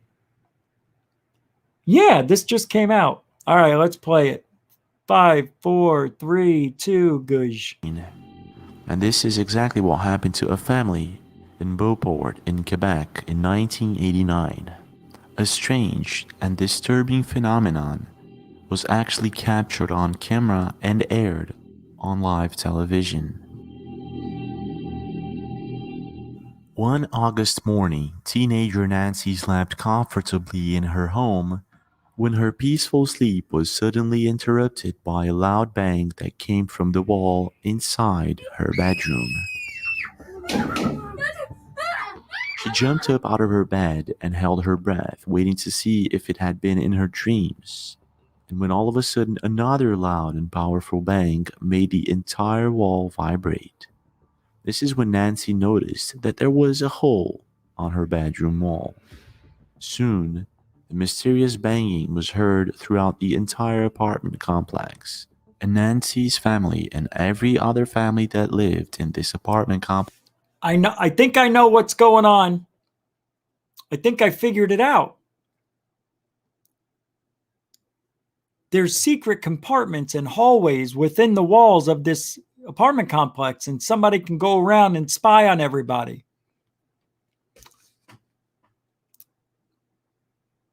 Break those walls down. You'll find some hallways. Started to hear these strange bangs on the wall. After numerous complaints to the landlord, a gas company and geologists were called in to investigate these mysterious bangs on the wall. They were under the impression that it maybe could be some sort of gas leak. It maybe could be. It maybe could be. However, after thorough investigation, it was proved that it wasn't. They had no idea what was going on. This is when this bizarre and strange phenomena captured the attention of local news stations they went there to talk to the family, and by recently, for some mysterious reason, many videos of strange phenomenon have been surfacing the internet. Watch out! If you search for these kind of phenomena, you find quite a few. This month of July 2021, people were enjoying themselves in Davie, Florida, when all of a sudden a strange light appeared in the sky. This is when they started to notice that there was something wrong about this light. At first, you can make out what appears to be an object hiding amongst the clouds, and 6 large tube-like connections or sections that divide this thing, whatever it is. Also, the uploader noticed that this object was standing still in the same place for more than 10 minutes. Standing still is when you're on the ground. Am I wrong? This is what was recorded on camera. Check this out. Oh, that's weird. It looks like a chandelier. A candelabra. Right? Look at that. Look at these. Wow, I've never seen this one before. That is that's strange. That is really weird. I know, right? Pyramid 7?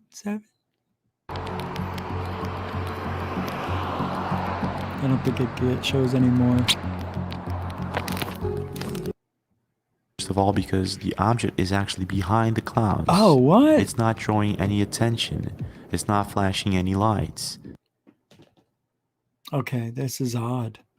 And it's not moving. Look at this. There's something here.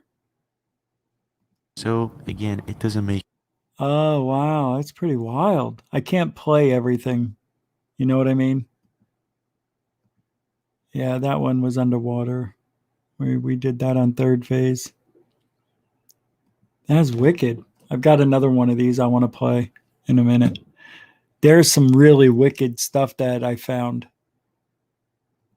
Some really good videos from that channel. Seriously. All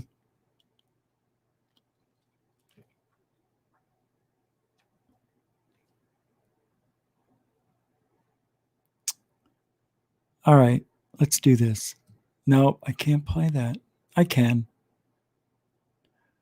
Watch. Are all people in California complete morons? What? Governor Cuomo in New York is going to be selling the Brooklyn Bridge over to Chinese to help take away some of our national debt. And a lot of people are saying it shouldn't be done because it's an American landmark. But others are saying that it is. We're in a global economy now, and it doesn't really matter. So we're just getting people's thoughts, whether it matters or not, that Governor Cuomo is going to be selling the bridge. Oh, see, here's my thing. I was born in a way where if somebody else wants it, they can just have it. Give them the bridge. I don't care. It's just stuff. So that would be my opinion. I'm not funny about stuff like that. Like, I'm not a house locker, a car locker, that kind of thing. If you, That's you're awful. Not like an isolationist, as they say, like you support like the globalization. Absolutely. We're all one world. You want to come and be in America? Come on in. There's plenty of room for everybody. Yeah. No, there really isn't. You personally don't see a problem with selling the Brooklyn Bridge to the Chinese Nope. or to anyone else for that matter? Nope. No. He has decided to sell the Brooklyn Bridge, and they're going to be giving the money to Black Lives Matter. Okay. A lot of people think that's a great idea. Other people are not so sure about that. Well, my opinion on it is I would just give it back to the taxpayers, you know, the people that pay the maintenance towards the bridge and stuff like that. It's like non-biased opinion. It's kind of hard to give it back to one group when the group that like pay towards like the maintenance and everything towards the bridge is spread out more than just one group of people, you know. Another layer to the controversy is that Hunter Biden is consulting on the project, and a lot of people are saying that there's a conflict of interest with that. Do you think that he should be involved in selling the Brooklyn Bridge? I mean, me personally, I feel like he's kind of just dipping his hand in a business that he doesn't really need to be a part of, you know, maybe to get his name out, make him look better, make his father look better. So I personally... To a foreign country? I don't think so. Not exactly. I mean, it's just interesting, like our relationship with China at the moment anyhow. That's what we choose to do. But it seems like they're taking over everything. We owe them so much money with our national debt. I mean, the big guy. Oh my God, that's America. That's not just California. That's America. All right, one last thing here. This is Mars, and this comes from Chris. Mars Anomalies and Beyond. And this is from the beginning of the month. I don't know how I missed this one, but it's Martian Walled City Industrial Complex he thinks he found. So let's get into it. I'm going to go towards the end of this video so you don't have to wait to see what it is. Because, you know, he goes into lots of details. He shows us where it is and all the way out there. I don't know. That looks like the wall here on the border. This should end right here. This is supposed a mountain going down like this, right? Again, this piece going off here into the mountain. We should not see that. We have these white pieces right here. It looks like it's on the back of this other hill, but yet it's inside this darker hill.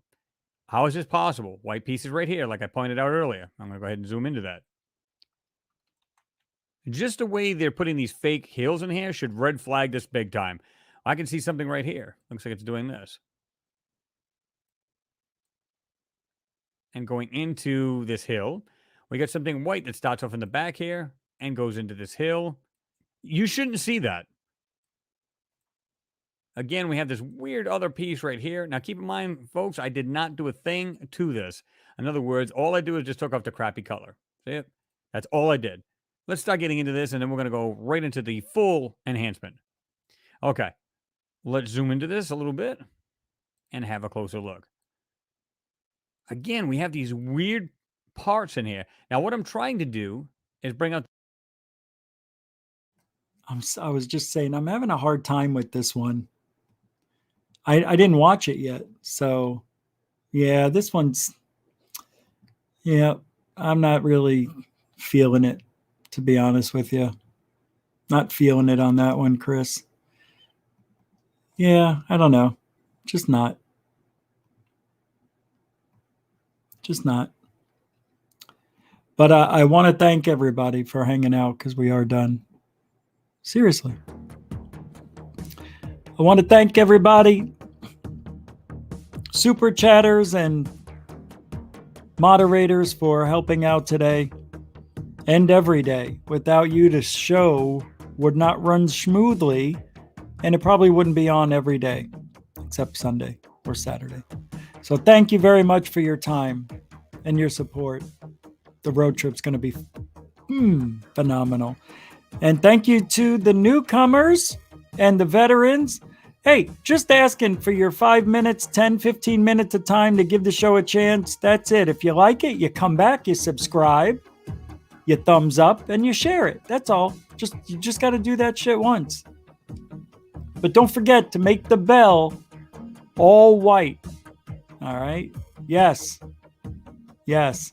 Hey, Hellfire Studios. Rich, don't look down. Don't say that. How dare you? Don't say that. I know why you said it. That's funny. Lou! Thank you very much, Hellfire Studios, for the last super chat of the night. You don't look down. Mucho gusto generoso. Right into the road trip fun. Right on the last minute of the show. We'll be back tomorrow, 7 Eastern, 4 Pacific, right here on YouTube. Check out the third phase video. I'll be making a third phase UFO report video for later. And if you ain't looking up, what?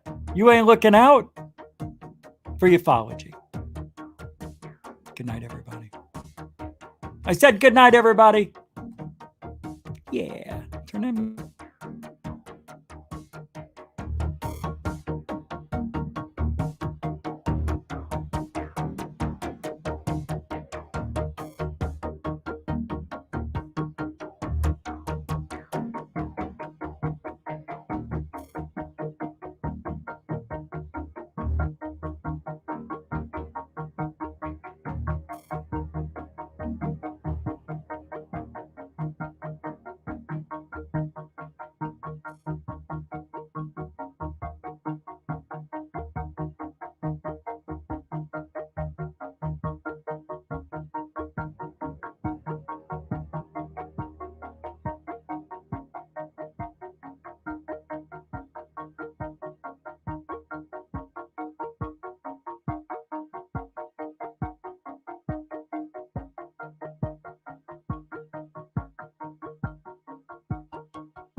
Little trouble there. Let's pick it up at 17.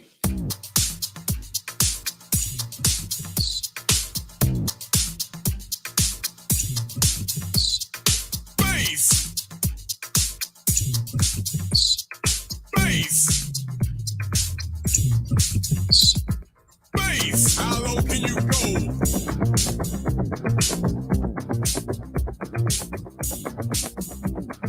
Base, how low can you go?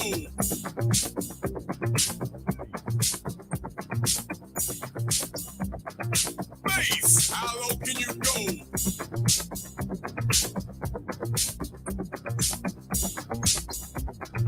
Base, how low can you go?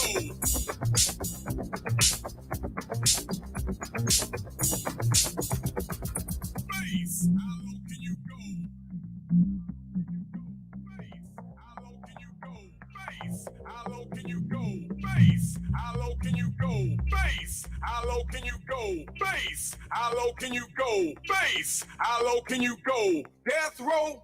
What a brother know. Once again, back is the incredible rhyme animal, the uncannibal D. Public enemy number one. 5 volts said freeze, and I got numb. Then I tell them that I really never had a gun, but it's the wax that the Terminator X1. Now they got me in a cell, cause my records they sell. Cause a brother like me said, well, there comes a prophet, and I think you ought to listen to what it can say to you. What you ought to do is follow for now. How what the people say? Make a miracle. What's the lyrical? Black is back, all in. We're gonna win. Check it out. Yeah, yo, come on. Here we go again.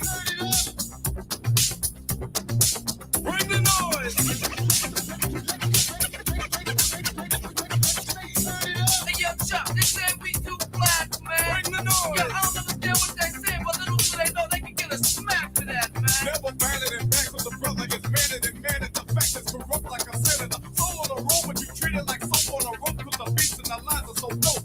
Listen for lessons I'm saying inside music that the critics are blasting before. They'll never care for the brothers and sisters. Why? Cause the country has us up for the war. We got to get them straight. Come on now. They're gonna have to wait till we get it right. Radio stations are questioning their blackness. They call us a black, but we'll see if they'll play this. Not quite my tempo. It's all good. No worries. Here we go.